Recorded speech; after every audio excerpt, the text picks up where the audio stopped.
Hi there. When we're looking at the choice of location where a business conducts its activities, we're likely to come across the term offshoring. So let's explore for a few minutes what's meant by the concept. Smarties, one of my favourite sweets, used to be made in York in England, but then manufacturing was offshored from the UK to a factory in Germany by its parent company Nestle.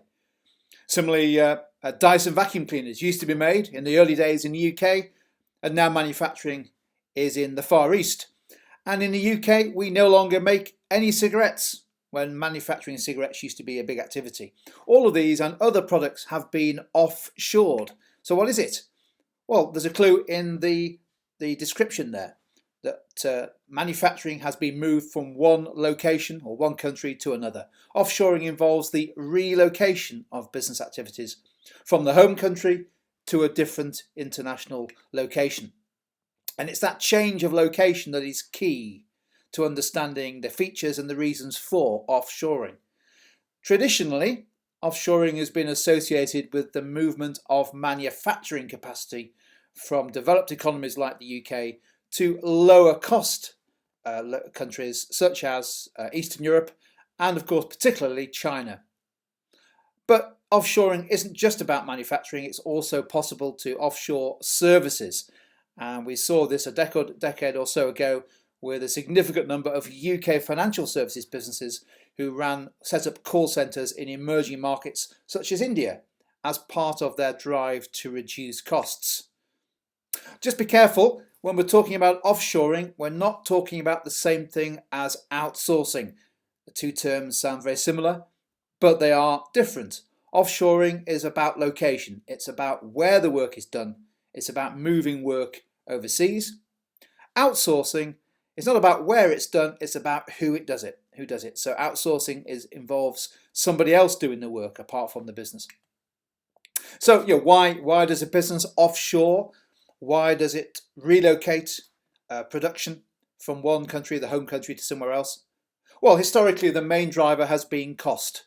If you can move manufacturing to a lower cost economy or lower cost location, that may enable you to reduce, should enable you to reduce unit costs, and you may be able to access better skilled and higher quality output. No guarantee of that. But increasingly, another important reason for offshoring is to move production capacity closer to demand.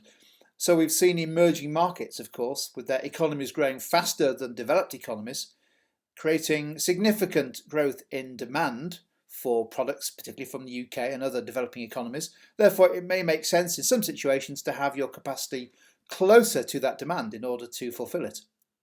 And a third reason is to overcome increasing amounts of protectionism, which are various methods of discouraging free trade and open trade. And it's possible sometimes by moving capacity, by moving manufacturing or production to a country that has protectionism, to overcome those barriers. Of course, there's no guarantee offshoring will work.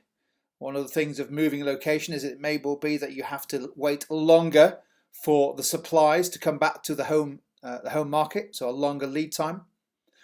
It clearly places additional pressure on the management of that supply, not just having more management in place and additional costs, but also managing the supply chain, particularly in terms of the implications for corporate social responsibility if you're using suppliers some distance away from the home country. And if you are offshoring, if you've offshored, then you've got business activities in a different country. So potentially the costs of your product, of your service, are more exposed to changes in exchange rates.